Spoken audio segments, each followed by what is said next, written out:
Hello बच्चों, आज का सुविचार।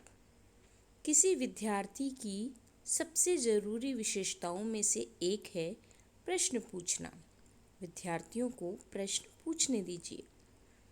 डॉक्टर एपीजे अब्दुल कलाम के द्वारा बहुत अच्छी बात बच्चों कही गई है कि एक स्टूडेंट की सबसे ज़रूरी विशेषता होती है प्रश्न पूछना।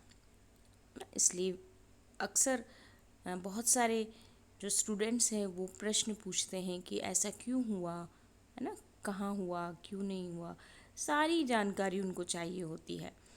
तो बच्चों, प्रश्न पूछना एक अच्छी विशेषता है और सभी विद्यार्थियों में यह विशेषता होनी चाहिए। तो इस सुविचार को अपनी कॉपी में लिखेंगे आप। हम शुरू करेंगे पाठ 7, साथी हाथ बढ़ाना। एक बहुत ही अच्छा गीत है बच्चों। साथी हाथ बढ़ाना, एक अकेला थक जाएगा मिलकर बोझ उठाना। साथी हाथ बढ़ाना, हम मेहनत वालों ने जब भी मिलकर कदम बढ़ाया, सागर ने रास्ता छोड़ा पर्वत ने शीश झुकाया। फौला दी हैं सीने अपने, फौला दी हैं बाहें, हम चाहें तो चट्टानों से पैदा कर दें राहें।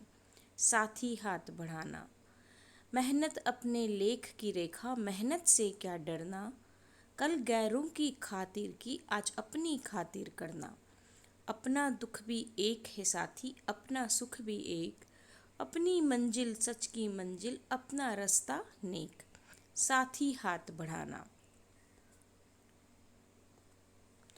एक से एक मिले तो कतरा बन जाता है दरिया, एक से एक मिले तो जर्रा बन जाता है सहरा। एक से एक मिले तो राई बन सकती है पर्वत, एक से एक मिले तो इंसान बस में कर ले किस्मत। साथी हाथ बढ़ाना, साथी हाथ बढ़ाना।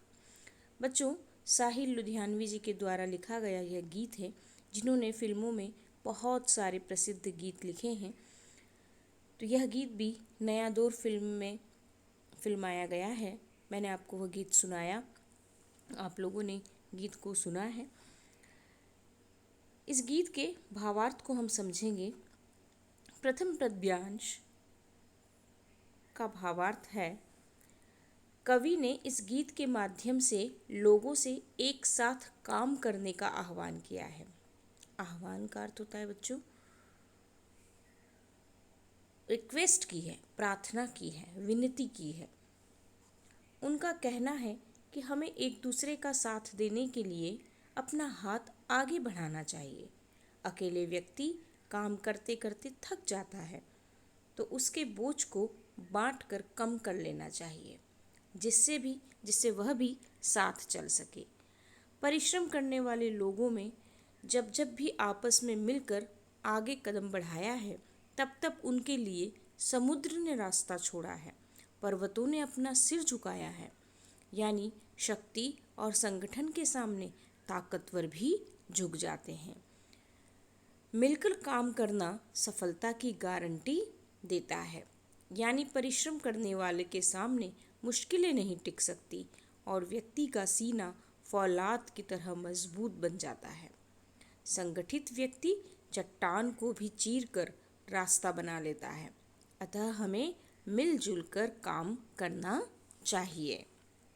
तो बच्चों, ये प्रथम पद्यांश का भावार्थ है, जिसमें कवि ने इस गीत के माध्यम से सभी लोगों से एक साथ काम करने की विनती की है कि हम सभी को एक साथ मिलकर काम करना चाहिए।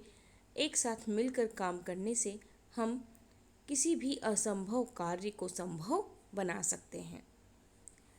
द्वितीय पद्यांश, मेहनत अपने लेख की रेखा, मेहनत से क्या डरना, कल गैरों की खातिर की आज अपनी खातिर करना।